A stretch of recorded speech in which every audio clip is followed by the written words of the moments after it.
Hi friends, आज का lecture जो हमारा है वो है एंटी कैंसर ड्रग्स, यानी ऐसी दवाइयाँ जो कैंसर के पेशेंट को हम दे सकें। अब सबसे पहले तो कैंसर को समझना है, कैंसर क्या चीज़ है।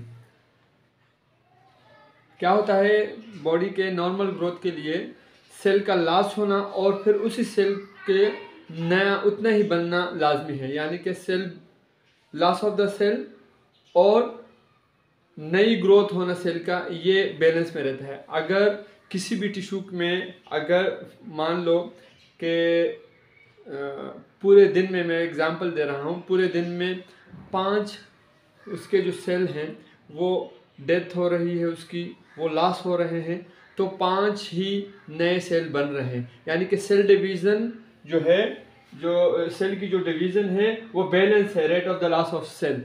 जितने सेल आपके लॉस हो रहे हैं उतने ही सेल नए बन रहे हैं, सेल डिवाइड हो रहे हैं, यानी कि एक सेल से 2 सेल या 2 सेल से 4 सेल उतने ही नए बन रहे हैं जितने डिवीजन हो रही है। ये नॉर्मल ग्रोथ के लिए, बॉडी के लिए ज़रूरी है। इसके अंदर अगर बैलेंस, ये बैलेंस है दोनों में, जितने सेल लॉस हो रहे हैं उतने ही सेल नए बन रहे हैं, ये बैलेंस है। अगर इसमें कहीं पर भी बिगाड़ पैदा होगा, अगर मैं मान लूँ कि आपके सेल तो 5 लॉस हो रहे हैं फॉर एग्जांपल, लेकिन number of the cell loss है वो 5 है, लेकिन जो नए ग्रोथ कर रहे हैं उनकी जो लेंथ है वो 10 है या 15 है, यानी कि ओवर द पीरियड आपके जो है ना 10-5 पर डे के हिसाब से ज़्यादा हो रहे हैं, तो एक वक्त आएगा कि उस सेल की इनलार्जमेंट हो जाएगी, यानी कि वो सेल जो है वो जो नॉर्मल ग्रोथ थी उससे ज़्यादा बढ़ जाएगा, क्योंकि लॉस कम हो रहा है और उसकी जो सेल डिवीजन के अंदर इजाफा हो रहा है, तो वो जो आपका ऑर्गन है वो इनलार्ज हो जाएगा, एबनॉर्मली इनलार्ज हो जाएगा due to the increase loss of the cell. तो जो ये अब ये क्यों होता है, ये इसके वजूहात क्या हैं वो तो हम आगे चल के पढ़ेंगे, लेकिन आपको इतना पता होना चाहिए कि कैंसर के पेशेंट जो होता है उसका सेल नॉर्मल सेल लॉस से ज़्यादा होता है, इसकी जो डिवीज़न है सेल डिवीज़न ज़्यादा हो रही है, जिसकी वजह से वो जो टिश्यू है या ऑर्गन है वो इनलार्ज हो जाता है, जो एक ख़तरे की अलामत है। और उसके लिए फिर हम ट्रीटमेंट देते हैं, उसको हम जो ट्रीटमेंट देंगे उसको हम कहेंगे एंटी कैंसर ड्रग। अब ड्रग कहाँ काम करती है, कैसे काम करती है, वो तो हम बाद में पढ़ेंगे, पहले कुछ टर्म्स सीख लेते हैं। अब जो यहाँ पर लिखा सेल डिवीजन, जैसे मैंने आपको बताया कि जितने सेल नए ग्रोथ कर रहे हैं उसको सेल, यानी कि सेल की डिवीजन हो रही है, एक सेल से 2 से 4, तो ये डिवीजन हो रही है, सेल डिवीजन उसको कहते हैं। तो कहता है rate of the cell division is the balance with the rate of loss. जितना आपका जो सेल लॉस हो रहा है उतना ही आपके सेल और बन रहे हैं, तो ये बैलेंस में रहता है। नॉर्मल टिश्यू की मैं बात कर रहा हूँ, नॉर्मली ये प्रोसेस चल रही होती है बॉडी के अंदर। लेकिन abnormal breakdown of the cell, यानी कि अगर सेल के ब्रेकडाउन में इजाफा हो जाएगा तो क्या होगा, सेल जो है वो ग्रोथ कर जाएगा, सेल डिवीजन में ग्रोथ हो जाएगी, यानी कि इन दोनों के अंदर इजाफा हो जाएगा, तो क्या होगा, इनलार्जमेंट टिश्यू, जैसे आपको मैंने बोला कि टिश्यू जो है ना वो इनलार्ज कर जाएगा और उसको हम ट्यूमर बोलते हैं या न्यूप्लाज्म बोलते हैं। समझ में आ गई। अब ये है कि न्यूप्लाज्म, न्यूप्लेजिया एबनॉर्मल ग्रोथ, यानी कि किसी भी टिश्यू या ऑर्गन की एबनॉर्मल ग्रोथ के लिए जो लफ्ज यूज होता है वो न्यूप्लेजिया है। और neoplasm tumour, the growth of the neoplastic cell, यानी इस सेल की अगर ग्रोथ है वो ज़्यादा हो रही है, तो ये कुछ टर्म है, ये ट्यूमर, न्यूप्लाज्म, ये एक ही जैसे कि वो टर्म यूज होती है। अब ये है कि हम कहते हैं कि एक ट्यूमर है, एक बिनाइन कैंसर है, एक मैलिग्नेंट कैंसर है। इसको हम बिनाइन ट्यूमर भी बोलते हैं और मैलिग्नेंट ट्यूमर भी बोलते हैं। कैंसर जो है ना वो एक टर्म यूज होती है जब आपके जो पेशेंट के अंदर कैरेक्टरिस्टिक्स आनी शुरू हो जाती हैं, वो बीमार होने लगता है और आपको पता है कि कैंसर की वजह से जो कैंसर की जो साइन सिम्टम है उसकी वजह से, इनलार्जमेंट ग्रोथ ऑफ सेल की वजह से ये बीमार हुआ है, तो उसके लिए हम एक लफ्ज़ यूज़ करते हैं कैंसर, क्योंकि हमें पता पड़ जाता है कि इस पेशेंट के बॉडी के अंदर कहीं ना कहीं पर सेल डिवीज़न ज़्यादा हो रही है या इनलार्जमेंट ऑफ द टिश्यू ज़्यादा हो रहा है, जिसकी वजह से हमने ये लफ्ज़ यूज़ किया। वरना आपको किसी और वजह से भी बीमार हो सकते हैं, मलेरिया की वजह से बीमार हो सकते हैं, आपको कार्डिक इशू आ सकता है, लेकिन उसमें हम लोग कैंसर का लफ्ज़ यूज़ नहीं करते। कैंसर का लफ्ज़ सिर्फ वहाँ यूज़ होगा जहाँ पर सेल डिवीजन में जो है ना वो इजाफा होगा, enlargement of the cell tissue, उसके लिए हम कैंसर का लफ्ज यूज़ करते हैं। तो बिनाइन ट्यूमर या बिनाइन कैंसर ऐसी है कि एक टिश्यू है, उसी के अंदर सिर्फ सेल में जो है ना वो ग्रोथ हो रही है, सेल डिवीज़न ज़्यादा हो रही है, तो उसको ट्रीट करना बहुत आसान है। और ये क्योंकि ये एक सेल से, मान लो अगर ये उसके अंदर है, लिवर के अंदर है, तो ये स्प्लीन तक नहीं जाएगा, तो सिर्फ यहीं पर रहेगा। अगर आप इस एरिया की सर्जरी कर लें, लिवर में जहाँ पर ये न्यूप्लाज्म हो रहा है, अगर इस एरिया की आप सर्जरी कर लें तो आप इससे क्योर हो सकते हैं। या मान लो कि ब्लड के किसी पार्ट में है, या आप ऐसे मान लो कि बॉडी में कहीं पर भी टिश्यू में कहीं पर अगर आपको बिनाइन कैंसर है, बिनाइन ट्यूमर है, तो अगर आप उसकी सर्जरी करा लोगे तो बाकी जितने भी ऑर्गन हैं वो बच जाएंगे। लेकिन मैलिग्नेंट में ऐसा नहीं होता, इसके अंदर मेटास्टेसिस होता है। मेटास्टेसिस आप सब लोगों को पता है कि एक ऑर्गन से दूसरे ऑर्गन को अगर वो डिजीज़ पहुंच रही है, उससे वो इफेक्ट हो रहा है, दूसरा ऑर्गन भी इफेक्ट हो रहा है।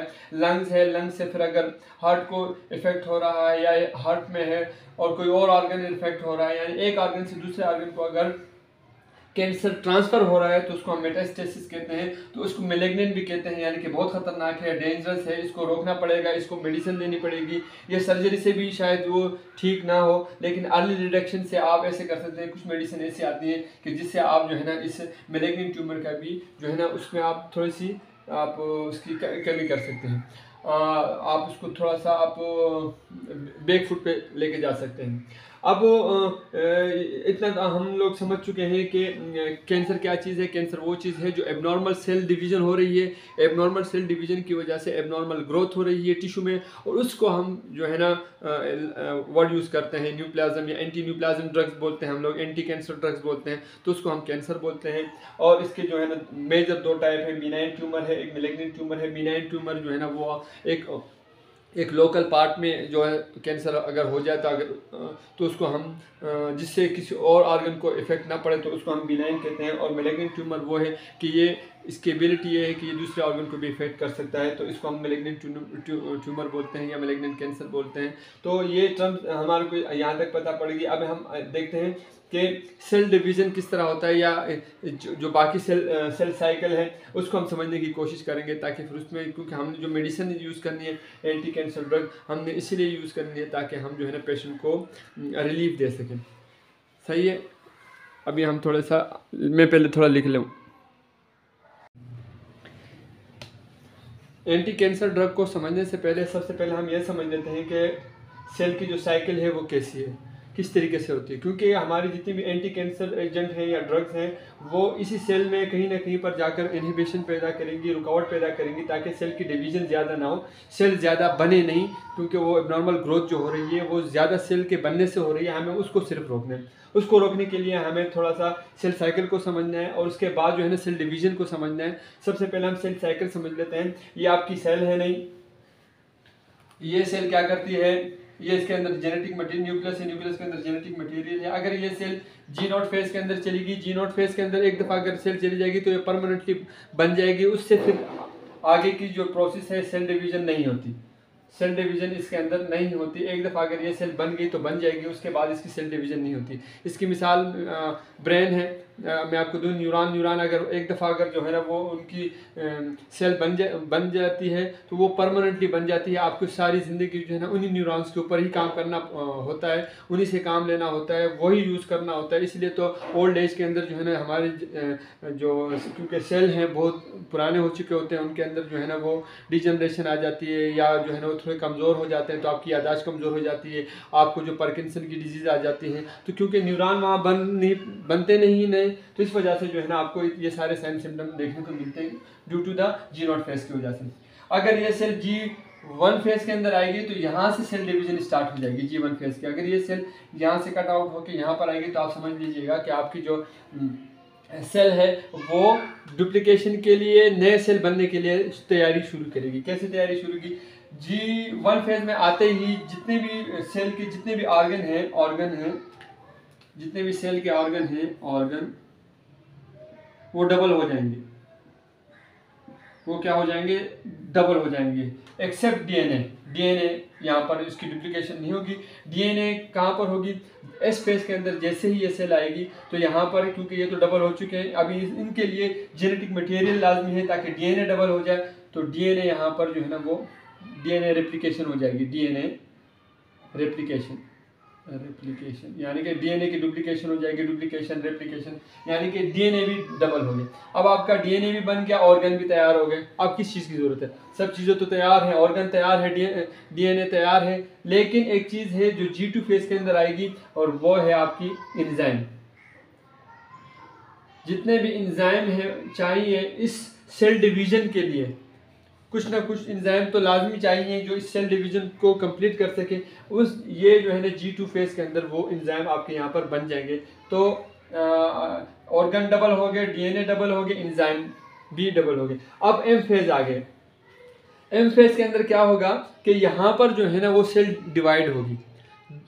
अब एम फेज जो है ना, एम फेज में माइटोसिस भी हो सकती है, आपकी पेशेंट जो है वो जो सेल है वो माइटोसिस में भी जा सकती है, मियोसिस में भी जा सकती है। अब मियोसिस में के थ्रू अगर ये सेल मियोसिस के जाएगी, मियोसिस के लिए जाएगी, तो जो रिप्रोडक्टिव जर्म सेल इसको बोलते हैं, जो रिप्रोडक्टिव ऑर्गन है वहाँ पर जो है ना ये उनको जो है ना वो डुप्लीकेट करेगा, यानी वहाँ पर उसकी सेल डिवीजन होगी, 4 नए सेल इससे बनेंगे। समझ में आ गई, मियोसिस में जाएगी। लेकिन अगर ये माइटोसिस के अंदर आएगी, माइटोसिस,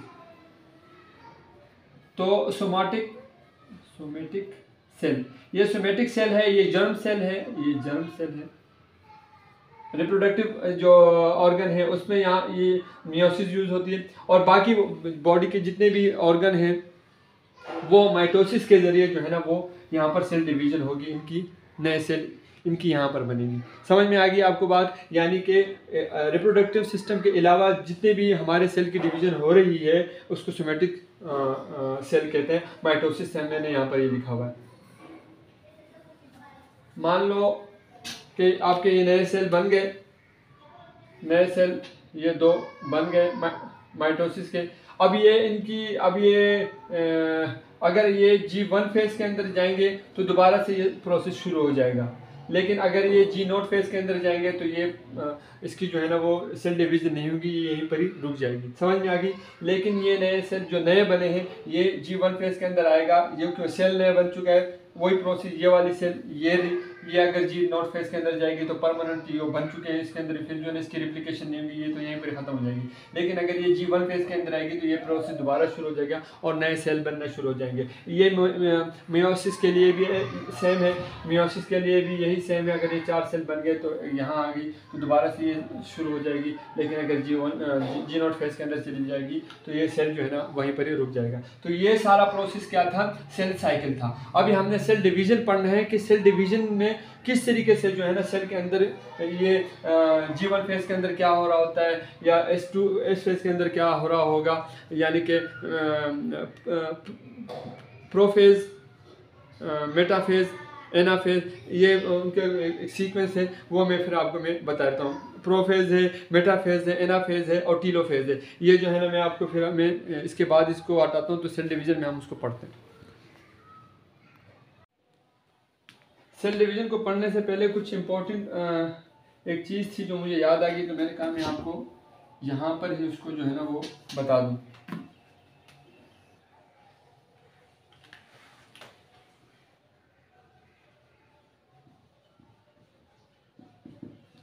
चेक पॉइंट्स की मुराद यहाँ पर ऐसी है कि जो यहाँ पर सेल जो है ना वो G1 फेज के अंदर आएगा तो कुछ पॉइंट्स ऐसे हैं, अगर वो चेक आउट करेंगे जिस तरीके से आपने देखा होगा कि आप हाईवे पे जा रहे हो तो कुछ चेक पॉइंट्स आते हैं, वहाँ पर चेकिंग होती है कि गाड़ी के अंदर जो या गाड़ी की सवारियाँ हैं या गाड़ी के अंदर जो कुछ भी है वो सही है, ये लीगल है या इलीगल है। अगर लीगल है तो उसको जाने देते हैं, अगर इलीगल है तो उसको वहीं पकड़ते फिर इन्वेस्टिगेशन करते हैं या यानी कि उसको रोका जाता है। तो चेक पॉइंट्स भी यही काम करती हैं। अगर सेल डिवीजन में जो यहाँ से G1 फेज में जो आएगी सेल और उसकी जो ऑर्गन है वो डबल हो जाते हैं और उस ऑर्गन को वो चेक पॉइंट करेंगे कि यार ये जो आई है ये बिल्कुल नॉर्मल शेप में फेज के अंदर है, इसमें कोई डिजीज़ तो नहीं है, ये जो ऑर्गन हैं इनमें कोई डिसेबिलिटी तो नहीं है। अगर इन्होंने यहाँ पर चेकआउट किया कि भाई यहाँ पर इसको जो है ना कोई मसला है, यानी कि यहाँ पर इस चेक पॉइंट पे ऑर्गन के डबल होने में या इसमें कहीं पर भी मसला है, तो वो इसी सेल को जो सेल डिवीजन के लिए आई है उसको वहीं पर डिस्ट्रॉय कर देगी, यानी कि चेक पॉइंट नंबर 1 क्या कर देगी, उस सेल को G1 जो फेज है उसके अंदर ही उसको किल कर देगी, डिस्ट्रॉय कर देगी, आगे प्रोसेस नहीं होने देगी। समझ में आ गई। इसी तरीके से दूसरी जो चेक पॉइंट है वो G2 है। G1 आपकी पहली वो थी, चेक पॉइंट G1 थी। अब चेक पॉइंट 2 जो है आपकी G2 है।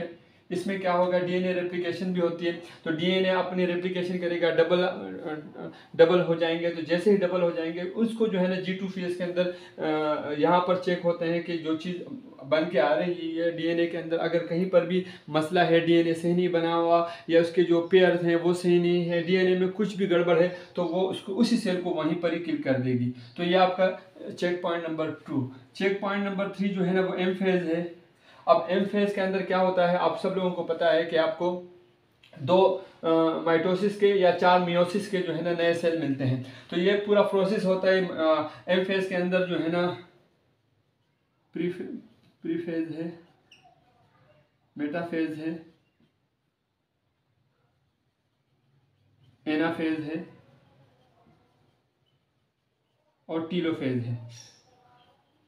इन सब में प्रोसेस चल रही होती है, सेल डिवीजन की प्रोसेस चल रही होती है। अगर इनमें कहीं पर भी उनको कोई इस चेक पॉइंट्स में नज़र आया कि यहाँ पर कोई मसला है, इस सेल के अंदर कोई ऐसी कोई स्ट्रक्चर जो है ना वो मसला आ गया है मेकिंग के अंदर, या वो जो है ना वो सेल डिवीजन के लिए सही नहीं है, तो ये चेक पॉइंट नंबर 3 है, इसको 3 नंबर देते हैं। तीसरी चेक पॉइंट है एम फेज, इसमें जो है ना उस सेल को डिस्ट्रॉय कर देंगे और ये आगे प्रोसेस नहीं होगी, नए सेल बनेंगे ही नहीं। तो ये 3 जो चेक पॉइंट्स थे, ये बहुत लाजमी थे आपको बताना कि किस तरीके से जो है ना ये चेक पॉइंट्स काम करते हैं। चेक पॉइंट नंबर 1 है G1 फेज, ऑर्गन की जो डुप्लीकेशन हुई है, यहाँ पर जो डबल होकर आए हैं उनको चेकआउट करेंगे, इसमें कोई मसला नहीं है। अगर मसला है तो किल कर देंगे, मसला नहीं है तो आगे वाली फेज में इसको ट्रांसफर कर देंगे। डीएनए रेप्लिकेशन होगी, डीएनए के अंदर अगर कोई मसला है तो किल कर देंगे, नहीं है तो आगे फेज के अंदर भेज देगी। तो G2 फेज में क्या होगा कि इन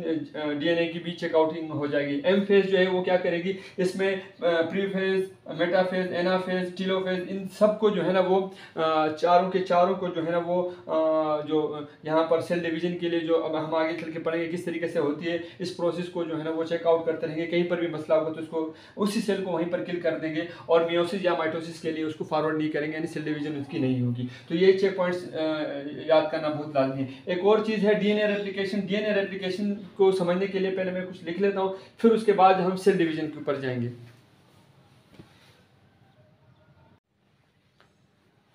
डीएनए रेप्लिकेशन को समझते हैं, क्योंकि इसके बाद फिर हम अगर हम सेल डिवीजन पे जाएंगे तो शायद इसका मौका ना मिले, तो इसको यहीं पर ही समझ लेते हैं, फिर हम सेल डिवीजन की तरफ जाते हैं। एस फेज के अंदर क्या होता है कि डीएनए की डुप्लीकेट कॉपी बनती है, यानी कि एक डीएनए स्ट्रैंड से 2 डीएनए स्ट्रैंड बनेंगे। तो क्या होता है, आपने तो ये देखा होगा कि डीएनए के लिए को डुप्लीकेशन के लिए या डीएनए बनने के लिए बेस पेयर्स की ज़रूरत है, जिसके अंदर एडेनिन है, गुआनिन है, साइटोसिन है, थाइमिन है। ये 4 चीज़ें बहुत ज़रूरी हैं ताकि आपकी जो है ना डीएनए बन जाए। इसके अंदर 2 जो है ना प्यूरिन है, एडेनिन और गुआनिन, और थाइमिन, साइटोसिन आपकी पैरामाइंडिन जो है ना वो बेस पेयर्स हैं। समझ में आ गई। देखा होगा नाइट्रोजस बेस पेयर की ज़रूरत है। 5 कार्बन शुगर, जिसको पेंटो शुगर भी बोलते हैं, डीऑक्सीराइबोस डीएनए के लिए ज़रूरी है, और इसके अलावा फॉस्फेट ग्रुप भी ज़रूरी है। लेकिन हम लोगों ने जो पढ़ना है, हमने सिर्फ ये पढ़ना है कि हमने प्यूरिन और पैरामेंडिन को यहाँ पर दिखाया हुआ है, क्योंकि कुछ ड्रग आती हैं तो प्यूरिन की जो बेस पेयर है उसके साथ जो है ना वो यहाँ पर जो है क्रॉस लिंक बनाती हैं। तो इस वजह से हम लोग जो है ना वो नाइट्रोजस बेस के जो डीएनए की जो बेस पेयर्स हैं उसके ऊपर पढ़ेंगे। इसके अंदर एडेनिन और गुआनिन, प्यूरिन, थाइमिन और साइटोसिन जो है ना आपके वो पैरामेंडिन ग्रुप से हैं। ये तो था डीएनए के बारे में। अब डीएनए क्या होता है, ये एक सिंगल स्ट्रैंड है डीएनए का। आपने ये इसको देख लिया, बिल्कुल प्योर सिंगल स्ट्रैंड है डीएनए का। यहाँ पर क्या होता है कि डीएनए के रेप्लिकेशन के लिए सबसे पहले जो है ना प्यूरिन और ये जो इस तरीके से जो है ना एक स्मॉल स्ट्रैंड जो है ना वो बना लेता है, और यहाँ पर एक एंजाइम है जिसको हम बोलते हैं हेलिकेज एंजाइम। वो इसको क्या करता है, इस एंजाइम के स्ट्रैंड को दोनों साइड पे डॉटर सेल के लिए थोड़ा सा एक्सटेंड कर लेता है और 2 डॉटर सेल बनना शुरू हो जाते हैं। यानी कि एक ये तो एक स्ट्रैंड डबल स्ट्रैंड बन रहा है, लेकिन ये वाइडली दोनों एक दूसरे से अलग हो रहे हैं ऐसे करके। और यहाँ पर एक एंजाइम है जिसको हम हेलिकेज एंजाइम करते हैं, इसकी मदद से ये दोनों स्ट्रैंड खुल रहे हैं ताकि 2 नए स्ट्रैंड बन जाएं।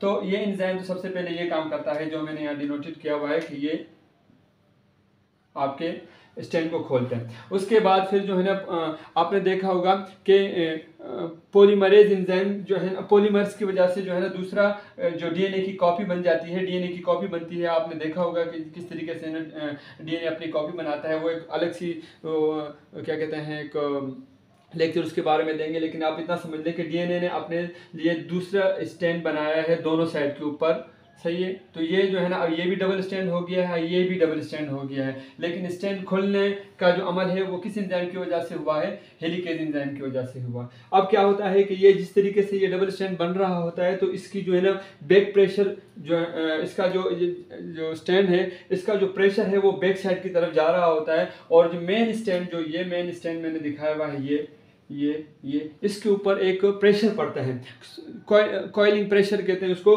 इन कॉइल्स के ऊपर प्रेशर पड़ता है, लेकिन इस प्रेशर से क्या हो सकता है कि ये डीएनए डिस्टर्ब हो सकता है। ये डीएनए क्या हो सकता है, अगर ये प्रेशर ज़्यादा पड़ जाए तो ये डीएनए ख़त्म हो जाएगा, किल हो सकता है। लेकिन यहाँ पर एक एंजाइम है जिसको हम टोपो आइसोमेरेज एंजाइम है, एक वक्त ऐसे आएगा जिसको पता पड़ जाएगा कि ये डीएनए की जो स्ट्रैंड है या इन स्ट्रैंड में फ़र्क पड़ने वाला है, तो वो इसको टोपो आइसोमेरेज एंजाइम इसको क्या कर देगा, यहाँ से कट आउट कर देगा और दोबारा से फ्यूज़ कर देगा, दोबारा से इसको फ्यूजन कर देगा और इन दोनों स्ट्रैंड को एक दूसरे से अलग कर देगा। यानी कि यहाँ पर भी आपके जो न्यूक्लियस के अंदर अगर 2 डीएनए हैं तो यहाँ पर भी 2 डीएनए और बन जाएंगे, सही है।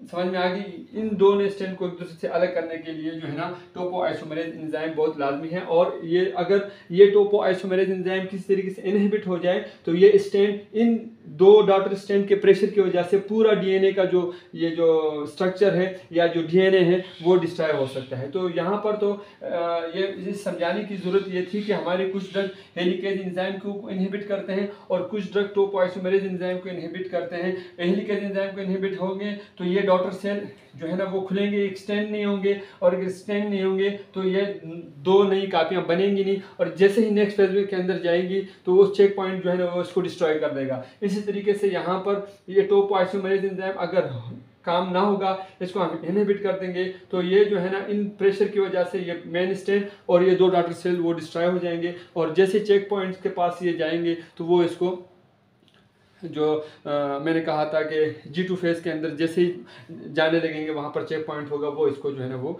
डिस्ट्रॉय कर देंगे। तो सेल की फर्दर डिवीजन नहीं होगी, यानी कि सेल ज़्यादा से ज़्यादा बनेंगे नहीं। और हमारा काम ही यही है कि किसी तरीके से जो एक्स्ट्रा सेल बन रहे हैं, सेल की जो धड़ाधड़ जो है ना वो बनावट हो रही है, मेकिंग हो रही है, उसको रोकना है। तो कुछ एंजाइम टोपो आइसोमेरेज पे काम करेंगे, कुछ एंजाइम हेलिकेज एंजाइम के ऊपर काम करेंगे। तो ये बताना यहाँ पर लाजमी था। अब हम सीधा चलते हैं सेल डिवीजन के ऊपर, कि सेल डिवीजन के अंदर ये सब चीज़ें तो हो गई हैं। अब एम फेज के अंदर आपके पास जो है ना वो सेल आ गई है, तो इसके बाद जो है ना वो किस तरीके से माइटोसिस या मियोसिस जो है ना इस फेज के अंदर चलता है, और मियोसिस या माइटोसिस में जो आपके सेल जो है ना वो 2 नए सेल आपको मिलते हैं। सबसे पहले मैं इसको वॉश करता हूँ।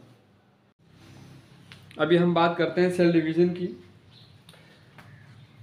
सेल डिवीज़न के अंदर क्या होगा कि हर चीज़ आपके पास डबल है, डीएनए आपके पास डबल है, ऑर्गन जो है ना वो आपके पास डबल आ चुके हैं। जो G2 फेज से जो एम फेज के अंदर आती है तो सब चीज़ें आपके पास जो है ना वो डबल हैं। और एम फेज के अंदर क्या होता है कि सबसे पहले जो फेज चलती है वो प्रोफेज की चलती है, फिर मेटा फेज चलती है, फिर एनाफेज चलती है, फिर टीरोफेज चलती है।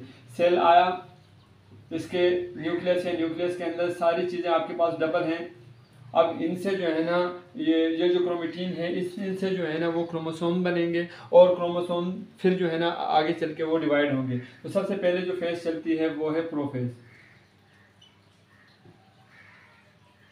प्रोफेज के अंदर क्या होता है कि क्रोमेटिन से न्यूक्लियस है, क्रोमेटिन से क्रोमोसोम बने यानी कि डीएनए बने। समझ में आ गई। डीएनए जो है ना मैंने यहाँ पर 4 शो किए हैं। तो इस तरीके से आपके जो है ना वो क्रोमोसोम बने।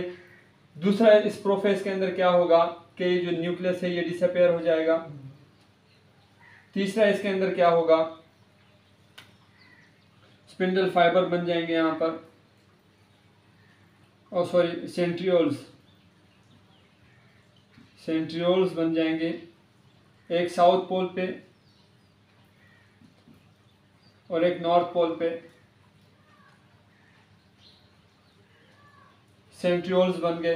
तो पहली फेज के अंदर क्या हुआ कि सबसे पहले तो न्यूक्लियस जो है ना वो डिसअपेयर हुआ और क्रोमोसोम बन गए। क्रोमेटिन से क्रोमोसोम, प्रॉपरली क्रोमोसोम आपके पास यहाँ पर आ चुके हैं। तो 3 काम हुए हैं कि एक तो क्रोमोसोम बन चुके हैं, दूसरे नंबर पे न्यूक्लियस अब यहाँ से डिसअपेयर हो चुका है, और तीसरे नंबर पर एक नॉर्थ पोल पे और एक साउथ पोल पे सेंट्रियोल्स फॉर्म हो गए। समझ में आ गई। इसके बाद जो फेज चलती है वो है मेटाफेज।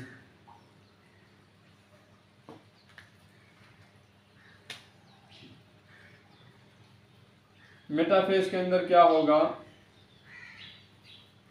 मेटाफेज के अंदर ये होगा कि ये जो क्रोमोसोम थे इनकी अलाइनमेंट नहीं है, ये एक साइड एक जगह पर नहीं है या एक लाइन के ऊपर नहीं है। तो ये आप देख रहे होंगे बिखरे हुए हैं, एक दूसरे से जो है ना वो इर्रेगुलर शेप के अंदर पड़े हुए हैं। तो सबसे पहले तो इनकी जो है ना यहाँ पर अलाइनमेंट हो जाएगी,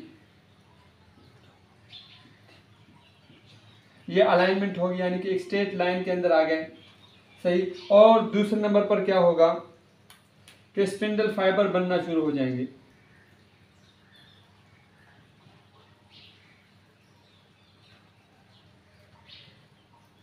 और यहाँ जो क्रोमोसोम से उनसे अटैच हो जाएंगे। समझ में आ गई बात आपको कि ये स्पिंडल फाइबर इनको कहते हैं, माइक्रोट्यूब्यूल्स भी कहते हैं। अब ये बनना शुरू हो चुके हैं, माइक्रोट्यूब्यूल्स बनना शुरू हो चुके हैं और उन्होंने वो जाके क्रोमोसोम से अटैच हो चुके हैं। ये किस फेज के अंदर हुआ, ये मेटाफेज के अंदर हुआ। मेटाफेज के अंदर क्या हुआ कि स्पिंडल फाइबर से सेंट्रियोल से स्पिंडल फाइबर जो है ना वो एक्सटेंड हुए, वो बनना शुरू हुए और जाके क्रोमोसोम से अटैच हुए और एक जो है ना क्रोमोसोम की अलाइनमेंट होगी। तो ये तो था मेटाफेज। अब आते हैं एनाफेज के ऊपर।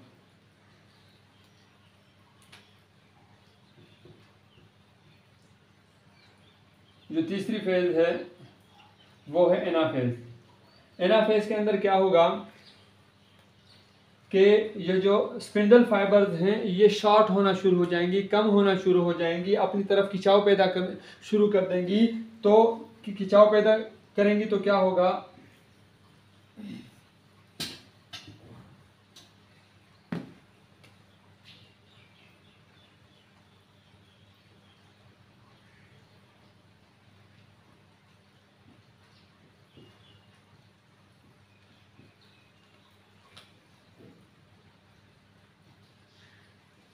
जैसे ही ये खिंचाव पैदा करेंगी तो ये क्रोमोसोम क्योंकि इस शेप के अंदर थे, स्पिंडल फाइबर ने इनको अपनी अपनी तरफ खींचा तो बीच में ब्रेक हो गए। तो आधा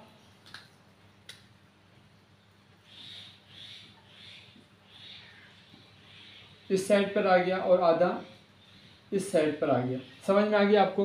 तो इन क्रोमोसोम की जो है ना यहाँ पर डिवीजन हो गई। ये क्रोमोसोम बीच के अंदर टूट गए। किस वजह से कि जो स्पिंडल फाइबर थे वो शॉर्ट होना शुरू हुए, उन्होंने प्रेशर क्रिएट किया और उस प्रेशर से क्या हुआ कि ये दोनों जो है ना आपस एक दूसरे की तरफ खिंचाव पे अपनी तरफ जो है ना आधा आधा क्रोमोसोम लेकर चले गए। समझ में आ गई। तो ये तो था आपका एनाफेज। अब टीलोफेज के अंदर क्या होगा, बहुत इंपॉर्टेंट फेज है। टीलोफेज के अंदर आखिरी स्टेज है। टीलोफेज के अंदर क्या है कि अभी आपके पास हर चीज जो है ना वो डबल डबल आ चुकी है, सेपरेशन हो चुकी है। अब सिर्फ इनको एक एनवलप के अंदर जो है ना वो पैक करना है और उससे 2 नए डॉटर सेल बनने हैं। यानी कि ये किस तरीके से होगा, न्यूक्लियस फॉर्म होना शुरू हो जाएगा।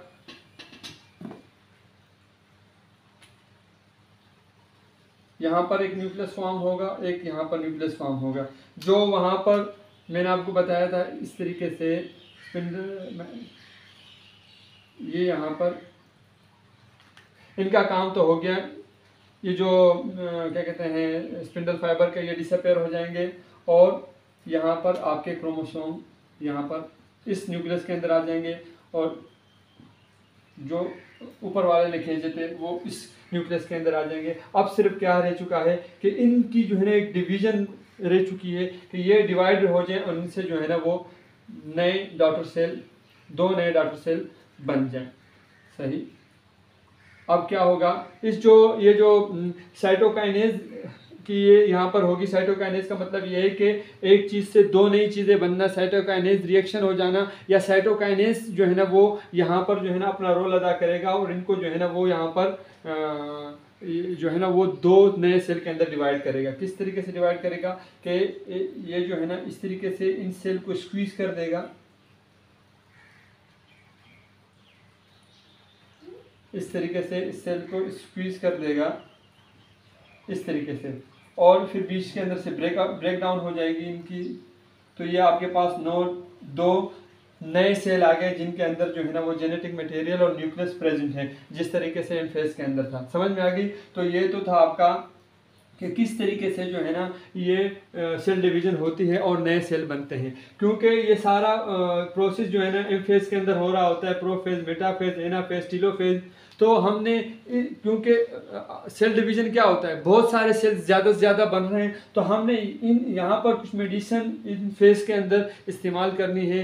कुछ जो है ना वो इससे पहले डीएनए रेप्लिकेशन जो हो रही थी, टोपोआइसोमरेज और हेलिकेज एंजाइम के ऊपर काम करती हैं। कुछ जो है ना स्पिंडल फाइबर्स के ऊपर काम करती हैं ड्रग, जो स्पिंडल फाइबर्स हैं, माइक्रोट्यूब्यूल्स जिसको बोलते हैं, हमने उनको किसी तरीके से रोकना है ताकि जो है ना या तो वो स्पिंडल फाइबर बने ही ना, और अगर बन भी गए हैं तो वो क्रोमोसोम को जो है ना वो डिवीजन के लिए छोड़े ही ना। तो सारा जो कुछ ड्रग्स हैं इस सेल डिवीजन में एम फेज के ऊपर भी काम करती हैं। तो हमने कैंसर के पेशेंट को सिर्फ इस चीज़ से रोकना है कि इसके नए सेल ना बने, इसके नए सेल बने ना, और ना बनने के लिए हमारे को सेल डिवीज़न की जो सारी प्रोसेस थी वो समझना लाजमी थी। और उम्मीद है कि आपको ये सेल डिवीज़न की जो प्रोसेस है वो समझ में आ चुकी होगी। अब हम देखते हैं कि आगे हम इसके बारे में, मेरे ख्याल में हम तो अभी हम इसका एबिलिटी को अचीव कर चुके हैं कि अभी हम जो है ना ड्रग्स के ऊपर हैं और ड्रग्स पढ़ें कि ड्रग्स किस तरीके से काम करती हैं।